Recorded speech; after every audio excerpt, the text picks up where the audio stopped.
Is this Martha? Martha. You look like a Marcy May. If you're going to live here, you need to be a part of things.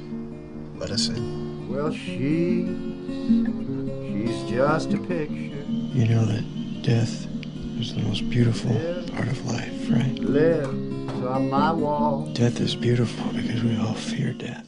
So first off, I guess, tell me, how'd you get attached to the project? What kind of drew you to it? Read the script. To be honest, I wasn't thrilled when I heard it was about a cult. It feels like an annual attempt to make a Charles Manson movie in this town, and I'm often asked to either audition or be directly part of it. It's a story I'm not interested in at all. This one seemed to go way beyond that. The word cult is never in the script, in fact, and it's more about a young woman's harrowing journey and ultimately how she deals with leaving a frightening, horrific situation and how she's kind of on her own to try to deal with that, what the first couple of weeks after her escape is like. Now you and Elizabeth, your relationship is really half of the film, and it's extremely important in terms of conveying the emotion and just the heaviness of the film. What did you guys do to prepare and get the mindset for your role? We didn't rehearse a great deal together or over-talk it or overthink it. I think individually, Elizabeth and Sean, and then Sean and I, and then, in the moment before the scene, Lizzie and I might talk a little bit, but it's really kind of there on the page in this one, and it's an elusive, mysterious kind of there. We definitely, as in any scene, had goals and tasks as actors that we were trying to accomplish within that moment. That always helps.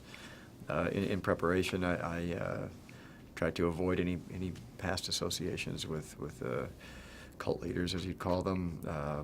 I know that if we're going to follow Lizzie's character through the film, it's going to make her a more interesting person if my character isn't instantly evident. If it's someone who, the moment you see him, I'm a mustache-twirling Svengali who's pure evil, I am the devil, is going to be much less interesting for the audience to watch her if they've figured that out. Better for them to stay with her on her journey through the film if they can maybe even see how she might fall in with someone like that or want to be around those people. What was the atmosphere like on set? It was pretty interesting. The film itself was shot in two distinct halves. The first half was at the farmhouse. It wasn't shot in order. The second half was the lake house, which also wasn't shot in order. But it was, I'm sure, beneficial for Lizzie to at least have lived through the things that precede her going to the second half of the film. I mentioned there was no, it was a very isolated area with absolutely zero cell phone reception and computer reception. I think they might have gotten some dial-up going apparently for a little while with their computers, but it was mostly an isolated way of working that I think really benefited us as a group.